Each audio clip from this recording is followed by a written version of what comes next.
My Gavan and Melanine, and well met indeed. I'm Arakir Galajerthan, the head of the modding team behind Divide and Conquer. Welcome back to Divide and Conquer as we continue on as Rhûn.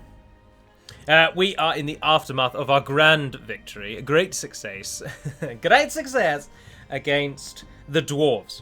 We fought them on the bridge here at River 2, and we utterly crushed them, which was useful because I thought we were going to die. However, we did not. We fight on for another day, and we push deeper and harder into Dorwinian's lands. We're basically chasing Mordor to Dorwinian's lands, in fact. So it's going rather well. We can easily leave no troops there, that's not a problem. How are we doing money-wise? 5 grand. That's pretty damn good, isn't it? Slokan Rukar remains on the bridge there at Strondost. Margot's holding River 2. I believe you can now push for Wintirian Eor. We will need to send more troops north there, though. So, you're building a little bit of an army. That will head north. Perfect. Temujin's Glory. Should I bother sending anything from you, or I think we'll be alright. Now, something I forgot to link in yesterday's episode, so I shall link in this episode, is, of course, the ongoing Changelog videos by Melville and Weir Callan. The next one is up. The third one is up. I will link it in the description. I will damn well remember. So you will be able to see the third changelog of ongoing changes toward version number 2. Remember, version 2 is very far away. Nowhere near completion. Nowhere near. Also, allow me to just stress, I did explain this on Discord, but the feature in yesterday's Gondor episode... Oh, I tell you what we're going to do here is we're not going to abandon our armies in 2 and 2. We're going to merge together like that. Let them have Othelbed. It's already as constructed as it can be. We'll just retake it in a moment. In yesterday's episode of Gondor, Dol Amroth attacked us twice. And now, one time I got around it by just reloading the turn and going again. And the other time I gave them a town in order to sue for peace. And this was successful. Now, the reason that they could attack me, and again, I apologise to Z3N if I cast any aspersions upon him, but it's because there's a feature in the game's code that basically asks the question, does this nation have any enemies? If the answer to that question is no, this is obviously a very dumbed down explanation, but if the answer to the question is, do they have any borders with any enemies? If the answer is no, then the game is essentially rolling a dice on almost every turn that they will just go to war with you. And this, the problem, the crux of the issue, is that if the game's code, so behind the scenes work, if that sets you as enemy to another nation, then it doesn't matter about having a diplomat involved or attacking a fort or attacking a port or however the attack goes.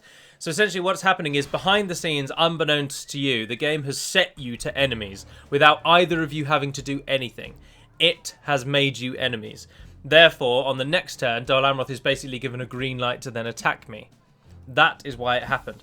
And we have since fixed it a very long time ago. A gentleman on the forums of Total War Center found it, pointed it out, and we removed it.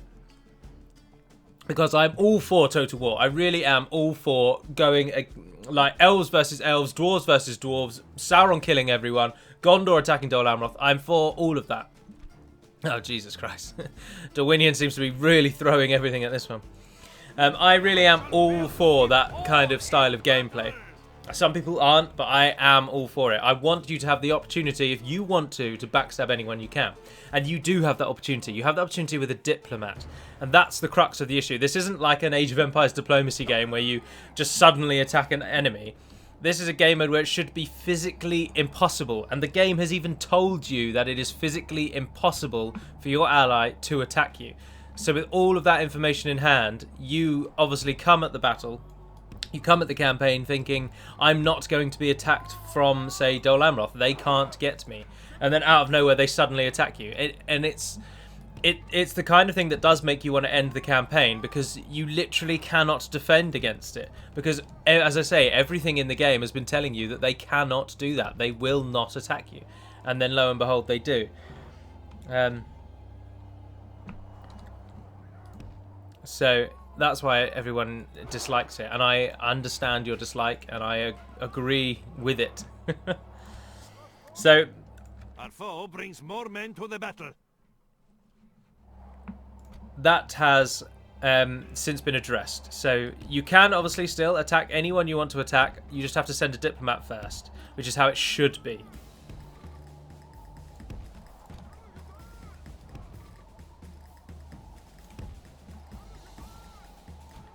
Right, so to the matter at hand. As the recently reformed... No caveat. The recently reformed Big P has explained this battle map is undoubtedly easier if you send all of your troops up onto this hill and just ignore the bridge completely, because this hill is an absolute godsend. It's an unbelievably easy hill to defend. But I'm having to run everyone into position because, as you've seen, they are ploughing across that bridge with their cavalry, and they'll be here shortly. Oh no, you're standing in each other's way. Can you go there? No, you can't go there. See, the archers are in an alright position at the moment.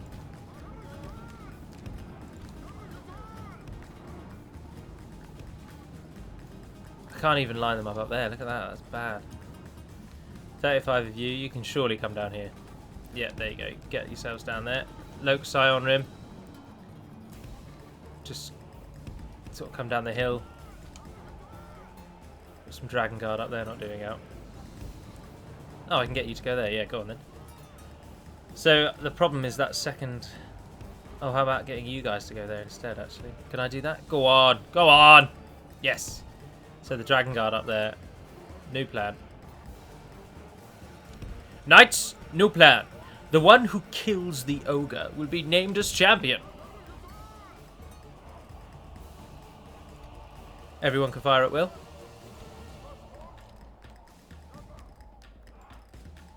Oh, where the hell are you going? No, you are going where I told you to go. You're not actually in that good a position, really, are you? Swap with them.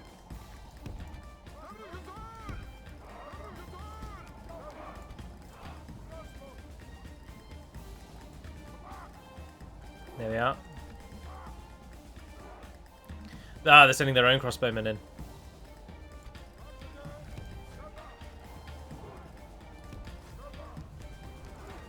There you go. Stand there.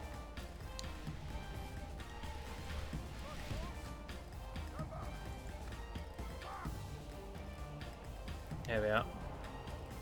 Oh, their own crossbowmen are running away already. Men-at-arms are coming forward. Why don't we just put those Dragon Guard in the front line?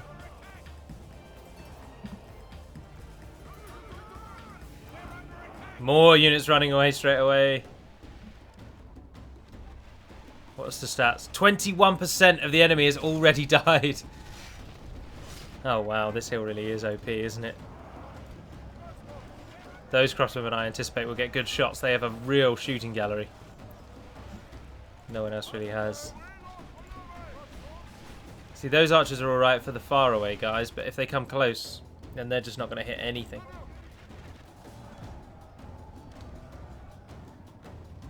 More units routing. Halberdiers!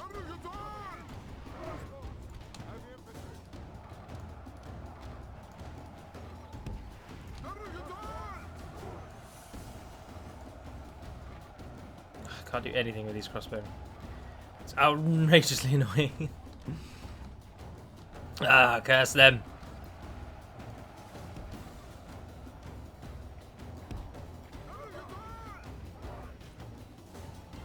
There we are. They just tend to fire a little bit better if they're kept in some sort of formation. If they're not getting in each other's way, they tend to do a bit better.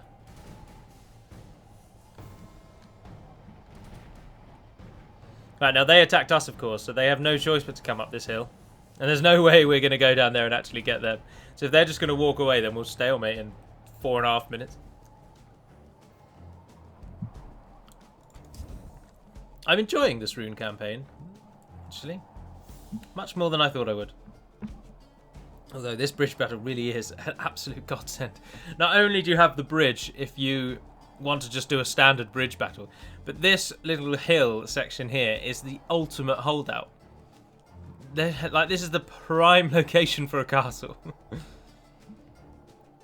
So much so that Darwinian have realised they can't really break us, and they've pulled back into some weird formation. Oh, and they're sending in their general on his own.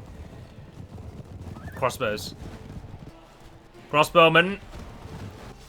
Lock. Oh, you could hear the whistle of the crossbows come in and the high paladins fell. Units, move out. Patter of arrows. The crossbows are ready again. Oh, and more paladins fall. The high paladins think better of it. Gal, whatever his name was. Ah, look at the blood on the head there. He's taken a crossbow bolt to this temple. And he's pulling his men out. They die around him. He gets out though. Arrows whistling into the back of the horse. Oh, looks like one of them went up. Even his flag carrier goes down. But he gets out. Practically being dragged by his horse at this point. He makes it away. And the troops run in, absolutely destroyed now. Their morale is through the floor. They can't even see where most of these arrows are coming from, but somewhere atop the hill it's raining hell upon them. Their lord, whilst fleeing, tells them to press on. He takes up position at the back to lick his wounds. Proverbially, that's the word. Sorry, something from totally unrelated from my day. And of course, literally, he licking his wounds. But of course, we will soon run out of arrows, and then they will have to fight us. Demoralized, defeated. Their dead banner carrier, who seems to have jumped off of his horse and been paralyzed mid-air. It genuinely looks like he has leapt from his horse, sword swinging by his side. He's gone in to cleave the head off of our leader, and at the last moment, the leader's turned around and frozen him in the air.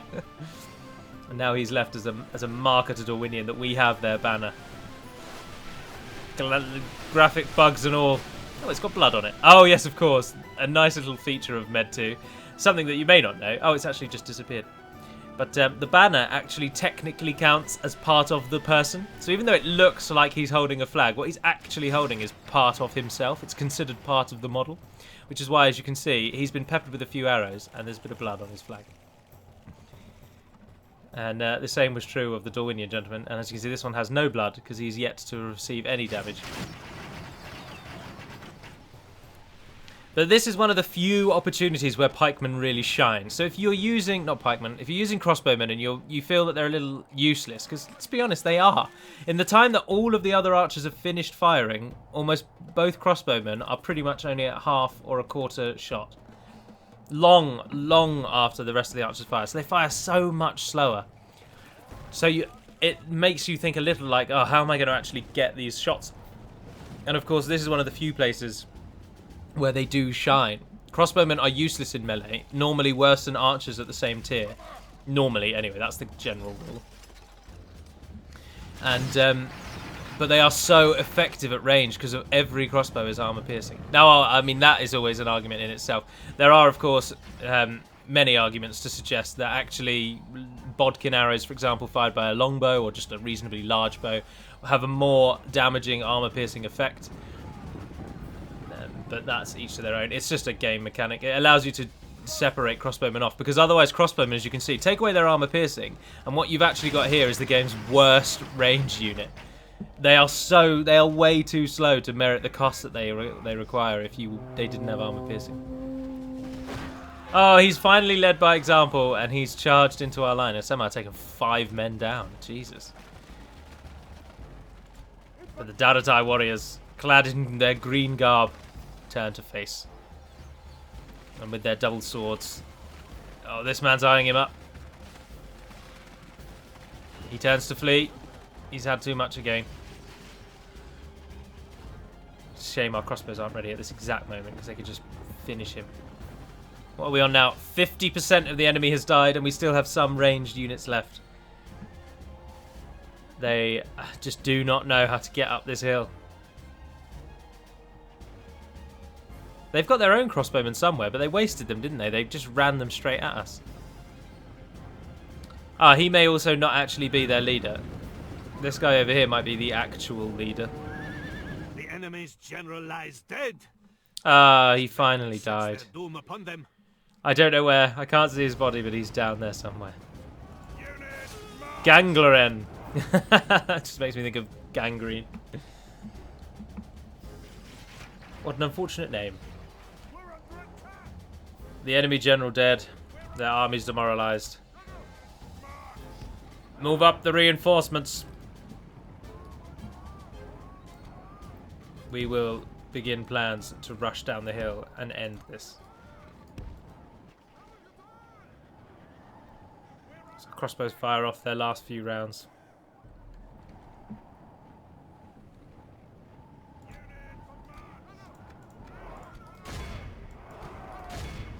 I feel like this is kind of going to be the situation where any unit we target will immediately run away.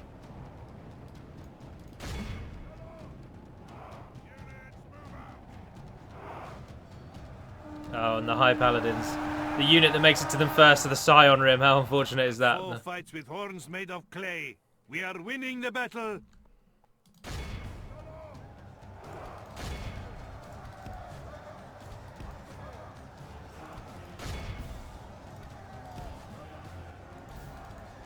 Get the Balcoth down there as well.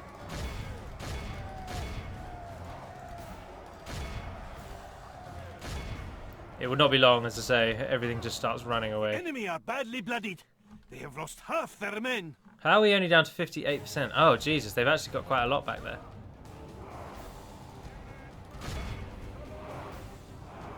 Return to the hill. Do not... I'd rather just wait it out than actually chase down the main army in the middle there.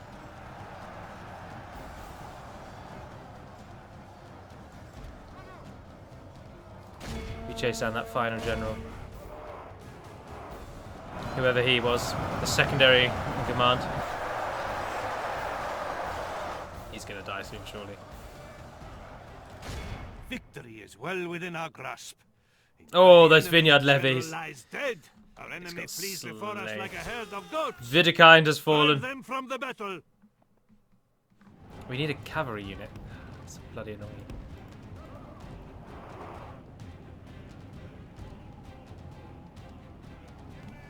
Pull into formation. Oh, those Thorn Riders getting a good charge there. My units weren't really in position. Four fights with horns made of clay. We are winning the battle. It's just... We're not as fast. We're not fast enough. We don't have anything that can chase down all these units as they start to run away. But they're so demoralized now that every unit we target will run away. Just kind of waiting on the mass rout now. Need to get more crossbowmen in this army though. Right, these are the last ones that I can see that are still fighting. Finish them. We will stand atop this bridge until our armies on east and west circle round and pincer Darwinian's Enemy are heartland. badly bloodied. They have lost half their men. There we are, they're defeated. Something is still going though, because we haven't won yet. No, I think they are now just running. They're now organising. The organised route. That marks the end of the battle. Pull the archers down off of the hill. Begin scouring the place. Oh, we had men trapped. Bit of a buggy map there. Come down out of our safe haven. Oh, I shouldn't move the camera actually. It takes longer to... It slows down when you move, doesn't it? The enemy must curse the day they were born. 260. All the poets write of this 1,000. most wondrous triumph. There's Adrian von Ziegler. Daratai crossbow 428. The crossbowmen between them taking down over 750 on their own. Oh, that's cool armor. That is a cool concept for Gondor, isn't it? There's always a lot of wings in Gondorian armor, despite... Oh, I suppose because maybe it comes from Manwë. No, it's because Numenor was a massive naval nation, so seabirds, they feature very heavily. They're seabird wings, they're not like eagles or anything. We have prevailed. Yeah, go on then. Glad we could. Very well. What else? Until we meet again. Go on, Darwinian, take Othelbed back. Oh no, they've just had their go, haven't they? Oh right, well we can move our army straight into Othelbed then, and at least get to defend a town. Because there seemed to be quite a big army that was coming from that western side, so I'm curious to see what they're going to actually do. Oh, we've reached the barracks event. Really? Jesus, that was quick. Othelbed rioting, yes, yes. I'm surprised Orwinian didn't take it. I'm really surprised Orwinian didn't take it. I'm also massively surprised that for some reason Othelbed cannot upgrade. Oh, don't tell me there's a bug in this version that... Well, that's one reason why we play as the Bree version. Oh, there was a bug, wasn't there? There was a bug with villages. Yeah, I set the command up wrong, didn't I? Bugger. Rhubarb, anything that is currently a town. This version you're watching right now, which again, this has been fixed in the next version, in the Bree version. But at the moment, anything that is a town or a village will never upgrade because I edited the code wrong. Although I could easily fix that, actually. I don't like modding them while they're in progress, but that's a huge, huge thing, isn't it? I'm going to do it. Bear with me. Welcome back. That was very quick and easy. It wasn't. It was. I had since fixed the problem that I had created. It was a problem that we worked out together, Racer and I, learning about the EDB together, as it were. And it was something to do with the canned script that needed to be imposed on certain towns, and obviously since been fixed.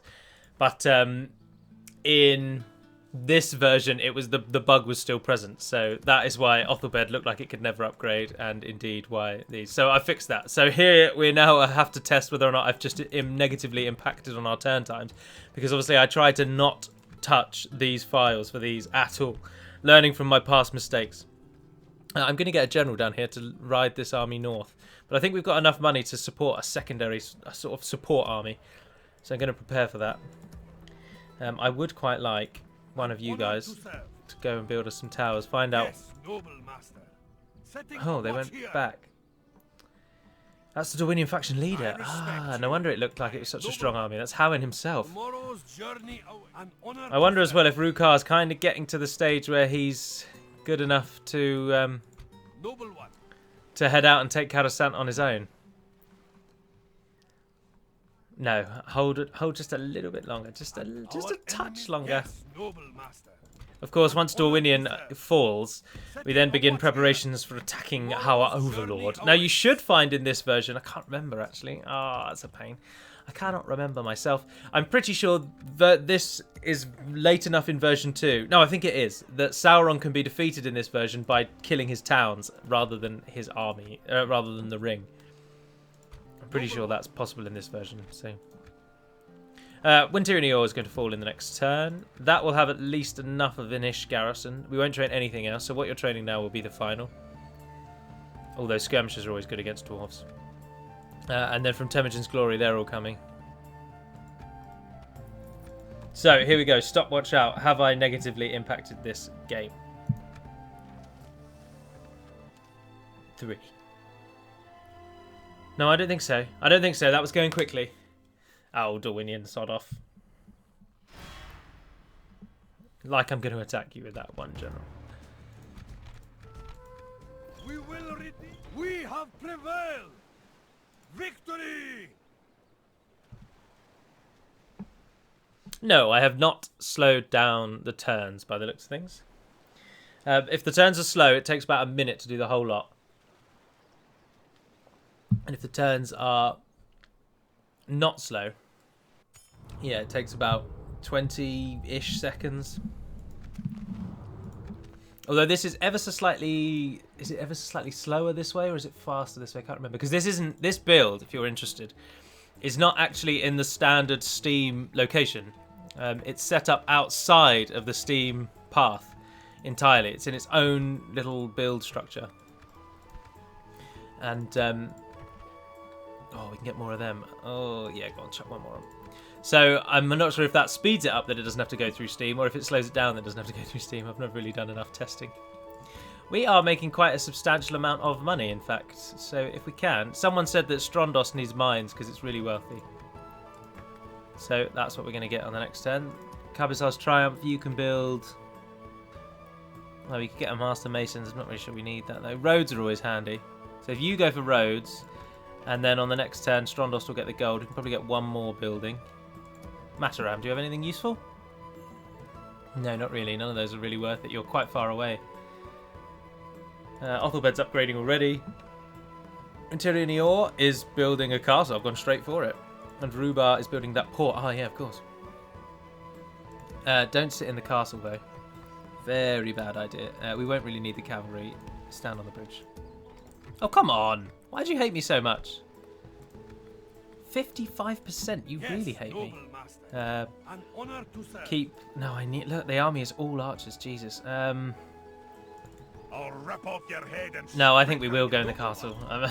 We'll just wait for reinforcements to arrive. Which we can send straight away, actually. We don't need to stand on ceremony, do we? How may I serve? We move. Try and get them there. The army from Elgar. Those of you that are ready, I suppose, just start making your way north already. The sun sets on today's journey. Temujin's glory will be a couple of turns behind. Rukar can't move, I don't think, because even if we take Karasant, an army could come from Sant-and-Wee, break through and hit Strondost, so... I don't want to risk it. Not for a biscuit. End the turn! Oh, it's hotting up. I like the fact that you can... Well, the Rhûn campaign has actually been made slightly harder since what you're seeing. And Dorwinian take a little bit longer to die now. We've beefed up the garrisons, or if we haven't, we've planned to beef up the garrisons of the rebel regions around the Sea of Rhûn, and the army you start with for Rhûn is slightly smaller, and of course we're going to massively nerf income for Rhûn. One of the key changes for Rhûn is going to be the removal of the caravan building. It's going to go to Harad, Khand, and Dale only. For Dale, of course, it will take on a slightly more North Many name. But it won't be available for... Ah, Strondos got the mines. Good. Oh, Elgar got a town. You get troops so easily. That's part of the reason why Rhûn's so easy. I mean, like, for example, Burrow and Arrakis, I just noticed. Look at what is already available in Burrow and Arrakis. You've got a crossbow unit, you've got an archer unit, a mounted archer unit, two very good early tier units. The Arielad and Dariatai are both... I'm just totally... playing fast and loose with the pronunciation, aren't I? But those two units are both really quite good. It's interesting. Now what we want to do here is we don't want these people to be attacked, but we want them to be in the battle. So if we stand as close to Winterian as you can get there, and you guys try and go and join them. They don't have a general though, which will be a bit of a problem. No, doing on money. We're not doing too bad, but when this army comes out, we will struggle monetarily. Right, you're going to go down to 2, you'll go down to 1, you'll join at 2. So then one turn later, they'll go down to 1, they'll be gone, and they'll join, and they only take 1 turn. So that, I think, will round out in one go. That's enough units to all be trained at the same time. What I'm going to do here, though, is I'm going to give you them, and I'm going to take the lot of that. Head north. The Othelbed army, I think I'm just going to hold for a time being. We're going to plug for the east a bit more. Maybe swing round. We could build a ship, actually, couldn't we, and sail. We're about to get another port in Rhubar, and Dorwinian won't be able to hold that. Oh, it's Dale. Admiral Bondi. What a name.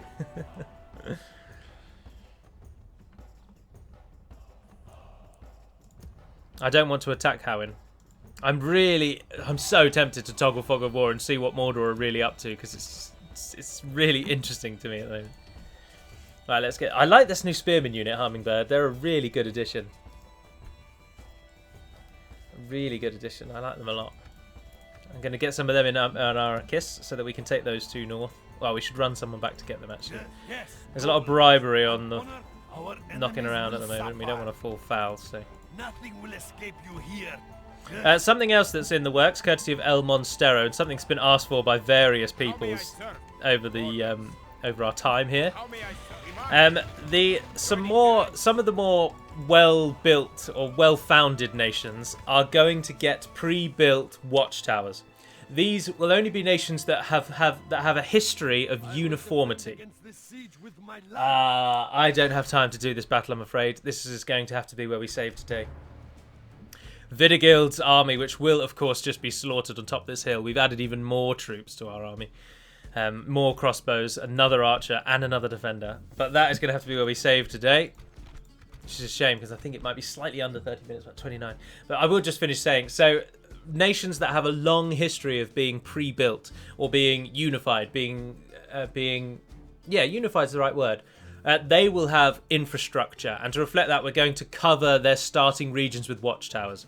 Now, these are going to be nations, as I say, that have been together a long time. So it will be places like Gondor, for example, Umbar, for example.